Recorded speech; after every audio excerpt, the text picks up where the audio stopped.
Anjungan, Yogyakarta. Ya, Yogyakarta. Ya. Anjungan Yogyakarta merupakan gambaran lengkap dari rumah pangeran atau putra raja dengan arsitektur tradisional khas Yogyakarta.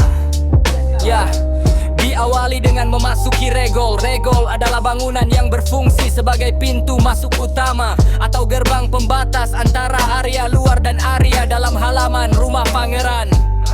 Selanjutnya kita akan disambut oleh dua patung raksasa yang disebut Gupolo. Adalah dua patung raksasa yang terdiri dari dua karakter. Sebelah kanan menggambarkan raksasa baik dan sebelah kiri menggambarkan raksasa jahat. Maknanya yaitu untuk mengingatkan kita saat memasuki Anjungan Yogyakarta agar selalu mengutamakan kebaikan dan mengesampingkan hal-hal yang buruk. Selanjutnya kita memasuki bangunan induk, yaitu Kuncungan, disebut juga sebagai teras.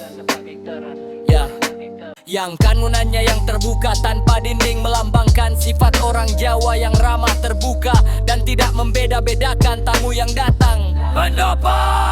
Pendopo berfungsi sebagai ruang publik, yaitu tempat untuk menyambut tamu dan tempat seluruh kegiatan dilaksanakan, antara lain seni tari, ketoprak, wayang kulit dan lain-lain.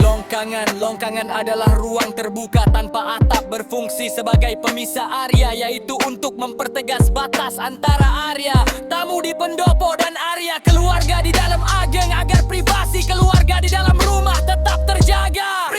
Ringgitan berasal dari kata Ringgitan berasal dari kata Ringgit atau wayang kulit adalah bagian depan dari dalam ageng yang berfungsi sebagai tempat pementasan wayang kulit dalam ajeng. Dalam ajeng adalah bangunan yang berfungsi sebagai tempat tinggal pangeran, di mana terdapat 3 ruang atau kamar utama yang disebut sentong, yaitu sentong kiwo yang berfungsi sebagai kamar tidur pemilik rumah, sentong dengga yang berfungsi sebagai tempat pemujaan terhadap Dewi Sri atau Dewi Kesuburan dan untuk menyimpan benda-benda pusaka, sentong nyage berfungsi juga sebagai kamar tidur pemilik rumah.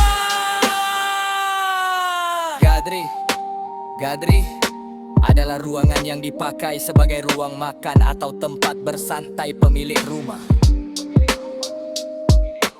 Kuncungan disebut juga sebagai